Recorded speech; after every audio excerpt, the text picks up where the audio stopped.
Welcome back, friends. I'm Gazza the Green, and here on my little slice of Shire-like soil, we're building a permaculture system that feeds the body, the soul, and sometimes the chickens too.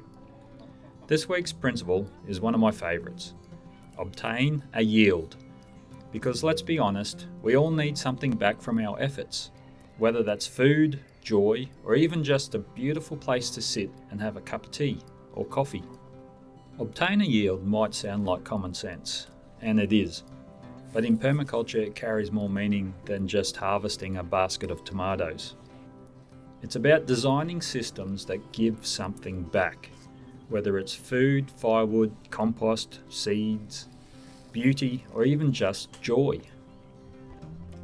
Everything we do on the land should offer some kind of return, not just eventually, but ideally in a continuous, regenerative way. That yield could be big or small, direct or indirect, but it should nourish something, your body, your soil, your community, or your spirit. I've learnt that yields don't always look like crops. A shaded bench under a fruit tree gives rest. A duck pond gives pest control and nutrients from the water. Even watching bees on basil flowers gives me calm and connection. That's a yield too. And just like the elves of Middle-earth, this principle teaches us to honour what the land gives us without greed. The elves didn't strip the forests, they live in harmony with them. Their yields weren't rushed or forced. They were woven into time, cultivated with patience and care.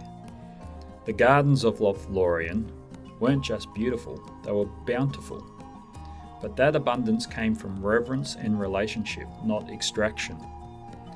They gave back as much as they received, often more. Basically, that's what this principle asks of us. Create systems that give and that give back, not just once but over time and in many forms. When I started my permaculture journey here a year and a half ago, I wasn't expecting big harvest. I designed a plan and focused on small wins.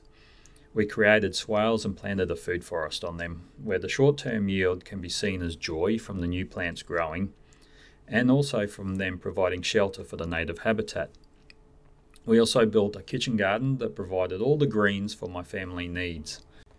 The spiral herb garden started giving me parsley, thyme, basil, and many herbs I had never heard of before. These herbs are also fed to my chickens and ducks for their nutrition. Then came the bananas, pumpkins, and sweet potatoes, eggs from my chooks.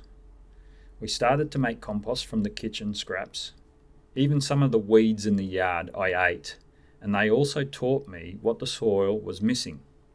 And that's a kind of yield too.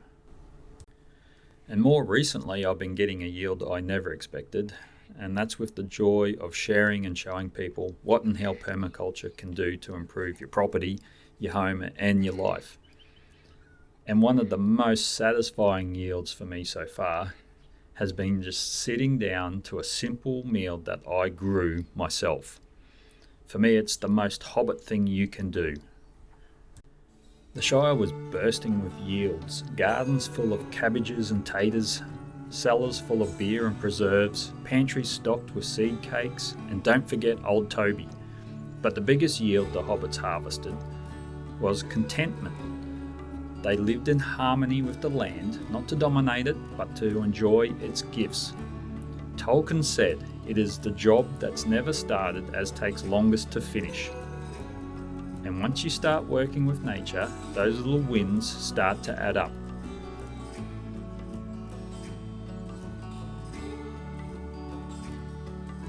So ask yourself, what's your yield? Is your garden feeding you? Is your efforts paying off in nourishment, knowledge, or joy? Are you getting a yield from the sun or rain? If not, don't give up.